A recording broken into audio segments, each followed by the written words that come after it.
دنیا کے اندر صرف اور صرف اللہ تعالیٰ نے جو طبقے بنائے ہیں وہ دو طبقے ہیں، ایک اہل ایمان اور دوسرے اہل کفر۔ ان دونوں کے علاوہ کوئی طبقہ اللہ تعالیٰ نے نہیں بنایا۔ یہ تیسرا طبقہ وہ طبقہ ہے جس کو ہم اور آپ منافق کہتے ہیں۔ منافق یہ اس وقت پیدا ہوتا ہے جب آپ کسی کام کو، کسی اچھے کام کو، کسی نیک کام کو لے کر کے کھڑے ہوں گے، تب یہ طبقہ پیدا ہو جاتا ہے۔ تو پتہ یہ چلا کہ یہ طبقہ زیادہ خطرناک ہے، کیونکہ ایک وہ دشمن ہوتا ہے جو بالکل کھلا ہوا ہوتا ہے، اور ایک وہ دشمن ہوتا ہے جو چھپا ہوا ہوتا ہے۔ تو ظاہر سی بات ہے کہ چھپے ہوئے دشمن سے زیادہ ہوشیار رہنے کی ضرورت ہے۔ تو اللہ کے نبی صلی اللہ علیہ وسلم کے زمانے میں جب دین اسلام کو کچھ غلبہ ملا اور اسلام عرب سے نکل کر کے دوسرے علاقوں میں پھیلنے لگا، تو ایک طبقہ وہ پیدا ہو گیا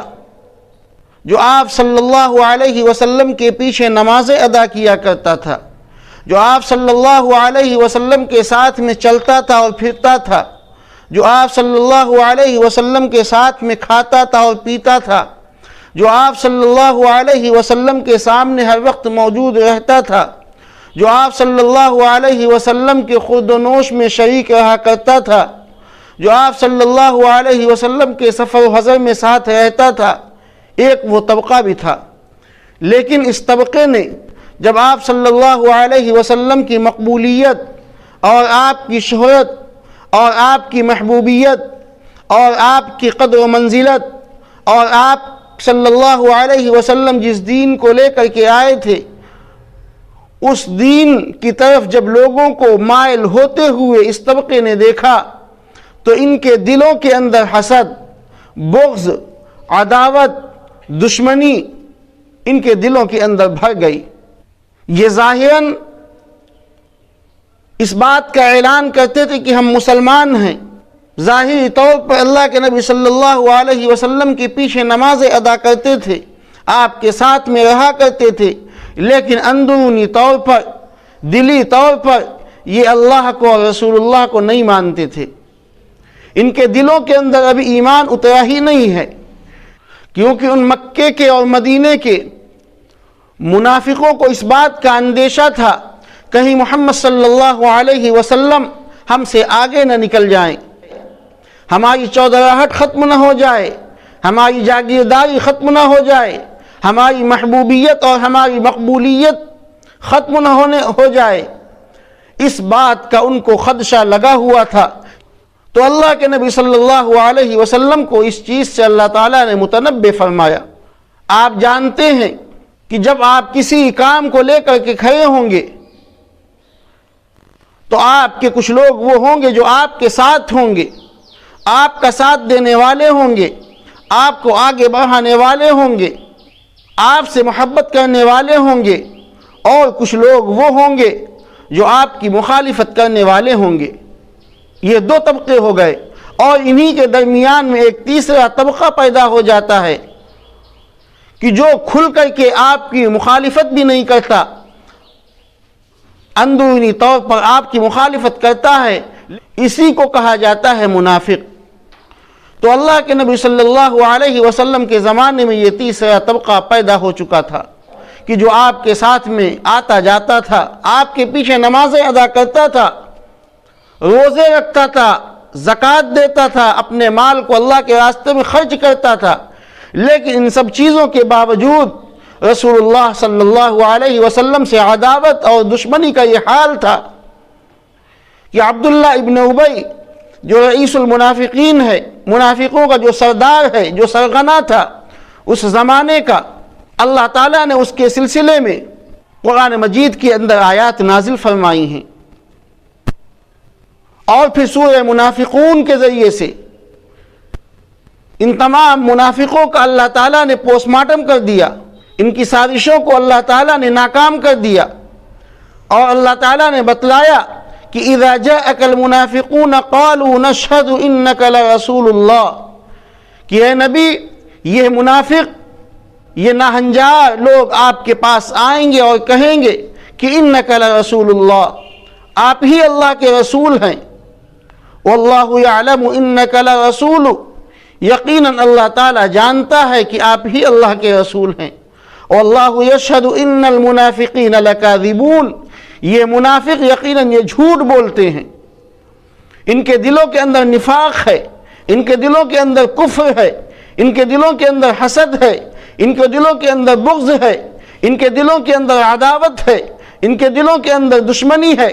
یہ ظاہراً آپ سے محبت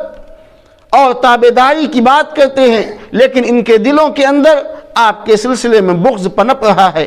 حسد ان کے دلوں کے اندر موجود ہے۔ ان المنافقین یخادعون اللہ وہو خادعہم، کہ منافقین یہ سمجھتے ہیں کہ ہم اہل ایمان کو دھوکہ دے رہے ہیں،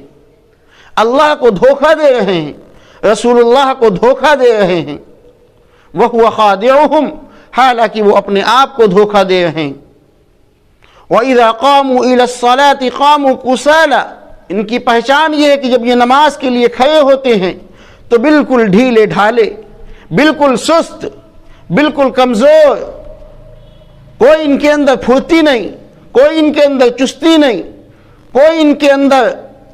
تیزی نہیں۔ يُرَاءُونَ النَّاسِ، یہ لوگوں کو دکھلانے کے لیے نمازوں کو ادا کرتے ہیں۔ وَلَا يَذْكُرُونَ اللَّهَ إِلَّا قَلِيلًا، یہ اللہ کا ذکر بہت کم کرتے ہیں۔ یہ منافقین کی نشانی قرآن نے بتائی ہے، اور اللہ کے نبی صلی اللہ علیہ وسلم نے ارشاد فرمایا آیت المنافق ثلاثۃ، کہ منافق کی تین نشانیاں ہیں، اذا حدث کذب، واذا اؤتمن خان، واذا عاہد اخلف، کہ منافق جب بات کرتا ہے تو جھوٹ بولتا ہے، بات بات میں جھوٹ بولتا ہے، اور جب اس کے پاس امانت رکھی جائے، چاہے سے وہ پیسے کی شکل میں ہو، چاہے وہ بات کی شکل میں ہو، کسی چیز کی بھی امانت رکھی جائے وہ خیانت کرتا ہے۔ پیسہ دیا جائے تو پیسہ مار دیتا ہے، نوٹ بدل لیتا ہے، ادھر کا ادھر کر دیتا ہے، آج کا کل پر ٹال دیتا ہے، بات کی اگر امانت رکھی جائے تو بات دوسرے کو بتا دیتا ہے، بات کو لیک کر دیتا ہے۔ یہ منافق کی پہچان ہے۔ اذا حدث کذب، واذا اؤتمن خان، واذا عاہد اخلف، اور جب کسی چیز کے سلسلے میں معاہدہ کیا جاتا ہے، وعدہ کیا جاتا ہے، تو منافق کی نشانی یہ ہے کہ وہ وعدہ خلافی کرتا ہے، اگر اور مگر لگاتا ہے۔ اللہ کے نبی صلی اللہ علیہ وسلم نے تین نشانیاں منافق کی بتلائی ہیں، اور بعض روایتوں کے اندر چار نشانی بتائی گئیں کہ وَإِذَا خَاصَمَ فَجَرَ، کہ منافق جب اس سے لڑائی جھگڑا ہو جائے کسی بات کے اوپر تو یہ گالیاں بکنا شروع کر دیتا ہے، اول فول بکنا شروع کر دیتا ہے، اپنے منہ کی گندگی کو نکالنا شروع کر دیتا ہے۔ رسول اللہ صلی اللہ علیہ وسلم کے زمانے میں عبداللہ ابن ابی اپنے قبیلے کا، اپنے علاقے کا ایک سردار تھا۔ یہ وہ لوگ ہیں جن کا ان کی قوم کے اندر بڑا دبدبہ تھا، بڑا اثر رکھتے تھے یہ لوگ۔ رسول اللہ صلی اللہ علیہ وسلم کی شہرت اور آپ کی محبوبیت کو جب دیکھا تو اس سے ہضم نہ ہوا، اندرونی طور پر اللہ کے نبی صلی اللہ علیہ وسلم کو بارہا اس نے نقصان پہنچایا، اور غزوہ احد کے موقع کے اوپر جب کہ عین لڑائی کے وقت دشمن سامنے 3000 فوج کا لشکر لیے کھڑا ہوا تھا، اللہ کے نبی صلی اللہ علیہ وسلم کے ساتھ ہی 1000 جنگجو کی شکل میں اس دشمن رسول کا مقابلہ کرنے کے لیے نکل رہے تھے، تو اسی عبداللہ ابن ابی نے، اسی منافق نے 300 لوگوں کو آپ صلی اللہ علیہ وسلم سے الگ کر لیا، اور اس نے کہا کہ رسول اللہ صلی اللہ علیہ وسلم نے میری بات نہیں مانی ہے، لہذا میں اپنے لوگوں کو رسول اللہ صلی اللہ علیہ وسلم سے الگ کرتا ہوں۔ آپ اندازہ لگائیے کہ عین لڑائی کا وقت ہے، دشمن سامنے ہتھیار لیے کھڑا ہوا ہے، مسلمانوں کو تحقیق کرنے کی سازش ہو رہی ہے، دین اسلام کو مٹانے کی ہر طرف کوشش ہو رہی ہے۔ ایسے وقت میں اس نے اپنے 300 ساتھیوں کو الگ کر لیا۔ رسول اللہ صلی اللہ علیہ وسلم کے دل کے اوپر اور اہل ایمان کے دلوں کے اوپر کیا گزری ہوگی۔ ادھر 3000 کا لشکر ہے اور ادھر صرف اور صرف 700 اہل ایمان کا لشکر ہے۔ تو آپ صلی اللہ علیہ وسلم ایسے موقع کے اوپر بھی ثابت قدم رہے، جمے رہے، اپنے موقف سے نہیں ہٹے، اپنے کام سے پیچھے نہیں ہوئے۔ اور یہی منافق جب یہ بیمار ہوا، اس کا آخری وقت تھا، امام الانبیاء،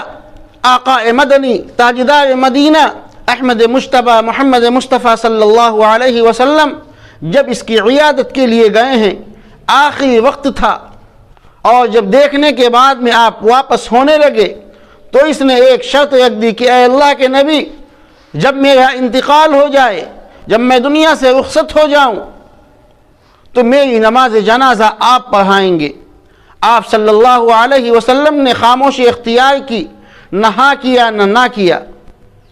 آپ واپس تشریف لے آئے اور اس نے پیچھے سے اپنا ایک قاصد بھیجا کہ اللہ کے نبی سے جا کر کے یہ کہہ دو کہ میرے کفن کے لیے اپنا کرتا مجھے عنایت فرما دے، تاکہ اسی کرتے میں مجھے کفن دفن کیا جائے۔ آپ صلی اللہ علیہ وسلم نے اس کی اس بات کو بھی قبول فرما لیا اور آپ نے وہ اپنا کرتا اس قاصد کو اتار کر کے دے دیا۔ جب وہ کرتا اس منافق عبداللہ ابن ابی کے پاس پہنچتا ہے تو وہ کہتا ہے کہ نہیں، مجھے یہ کرتا نہیں چاہیے، مجھے تو وہ کرتا چاہیے جو آقا مدنی، تاجدار مدینہ، احمد مجتبی محمد مصطفیٰ صلی اللہ علیہ وسلم نے اپنے بدن مبارک سے لگایا ہو، وہ کرتا مجھے چاہیے۔ اللہ کے نبی صلی اللہ علیہ وسلم نے دوسرا کرتا اس کو دے دیا، جنازہ تیار ہو گیا، لا کر کے رکھ دیا گیا۔ پھر قاصد آتا ہے کہ اے اللہ کے نبی، نماز جنازہ پڑھا دیجئے۔ آپ صلی اللہ علیہ وسلم کھڑے ہوئے ہیں، سوچ رہے ہیں۔ حضرت عمر بن خطاب رضی اللہ عنہ تلملا اٹھے۔ اللہ کے نبی صلی اللہ علیہ وسلم نے نماز جنازہ پڑھانے کا ارادہ کر لیا، اپنی جگہ سے چل دیے۔ حضرت عمر بن خطاب رضی اللہ عنہ نے یہ منظر دیکھا تو کہنے لگے کہ اے اللہ کے نبی، یہ آپ کا دشمن ہے، یہ اہل ایمان کا دشمن ہے، یہ اللہ کا دشمن ہے، آپ اس کی نماز جنازہ پڑھائیں گے؟ آپ صلی اللہ علیہ وسلم خاموش رہے۔ جبرائیل امین دوڑتے ہوئے آتے ہیں اور کہتے ہیں کہ اے اللہ کے نبی، جو عمر کا فیصلہ فرش پر ہے وہی رب کا فیصلہ عرش پر ہے۔ وَلَا تُصَلِّ عَلَىٰ أَحَدٍ مِّنْهُمْ مَاتَ أَبَدًا وَلَا تَقُمْ عَلَىٰ قَبْرِهِ، کہ اے نبی، یہ ایسے منحوس اور ایسے گندے لوگ ہیں، ایسے خبیث لوگ ہیں کہ آپ ان کی نماز جنازہ مت پڑھائیے، ان کی قبر کے اوپر کھڑے بھی مت ہوئیے، یہ ایسے منحوس لوگ ہیں۔ پھر اللہ تعالیٰ نے قرآن کی آیات کو نازل کر کے یہ بتلا دیا کہ استغفر لهم او لا تستغفر لهم ان تستغفر لهم 70 مرة فلن يغفر الله لهم، کہ اے اللہ کے نبی، آپ ان کے لیے دعائے مغفرت کریں یا نہ کریں، اور اگر آپ 70 مرتبہ بھی ان کے لیے اللہ کے سامنے روئیں گے، گڑگڑائیں گے، ان کے لیے توبہ کریں گے، ان کے لیے اللہ سے معافی کی درخواست کریں گے، تب بھی اللہ تعالیٰ ان کی مغفرت کرنے والا نہیں ہے۔ قرآن مجید کے اندر اللہ تعالیٰ نے ارشاد فرمایا کہ ان المنافقین فی الدرک الاسفل من النار، کہ منافق کو قیامت کے دن ایسی سزائیں دی جائیں گی کہ جو سزائیں کافر اور مشرک کو بھی نہیں ملیں گی۔ یہ ایسا خطرناک عمل ہے، جہنم کے سب سے نچلے طبقے کے اندر اس کو ڈالا جائے گا۔ محدثین نے اور مفسرین نے نفاق کی 2 قسمیں لکھی ہیں، ایک نفاق عملی اور دوسرا نفاق اعتقادی۔ نفاق اعتقادی وہ نفاق ہے کہ آدمی زبان سے تو اقرار کر رہا ہے اللہ کے اور اس کے رسول کے ایک ہونے کا، دین کے سلسلے میں اس کے دل کے اندر بغض ہے، حسد ہے، کینہ ہے، تو یہ نفاق اعتقادی ہے۔ یعنی ظاہر سے تو کلمے کا اقرار کر رہا ہے لیکن دل کے اندر اللہ اور اس کے رسول کی محبت نہیں ہے، تو یہ نفاق اعتقادی ہے۔ اور نفاق اعتقادی کی سزا جو قرآن نے بتائی ہے وہ یہی ہے کہ یہ ہمیشہ ہمیشہ جہنم کے اندر رہیں گے۔ اور ایک نفاق عملی ہے۔ نفاق عملی یہ ہے کہ جس طریقے سے ہم اور آپ ہیں کہ ہم نے زبان سے تو اقرار کیا ہے، دل سے بھی اس بات کو مانتے ہیں کہ اللہ ایک ہے اور رسول اللہ صلی اللہ علیہ وسلم آخری نبی ہیں، اور ہم آپ سے محبت کرتے ہیں، لیکن اپنے عمل کے ذریعے سے، اپنے کام کے ذریعے سے کبھی نمازیں چھوٹ جاتی ہیں، کبھی جھوٹ بول دیتے ہیں، کبھی کوئی غلط کام ہو جاتا ہے، تو یہ نفاق عملی ہے۔ یعنی اپنے عمل کے ذریعے سے ہم نے اپنے نفاق کو ظاہر کر دیا۔ تو نفاق عملی کی جو سزا ہے وہ یہ ہے کہ اس کو بھی جہنم کے اندر داخل کیا جائے گا، اور کچھ وقت گزرنے کے بعد میں، سزا بھگتنے کے بعد میں، دھلائی اور صفائی ہونے کے بعد میں، ایمان کی بنیاد کے اوپر، اسلام کی بنیاد کے اوپر اس کو جہنم سے نکال کر کے جنت کے اندر داخل کر دیا جائے گا۔ یہ نفاق عملی کی سزا ہے۔ تو اللہ کے نبی صلی اللہ علیہ وسلم کے زمانے میں یہ طبقہ موجود تھا اور قیامت تک یہ طبقہ موجود رہے گا، یہ ختم نہیں ہوگا۔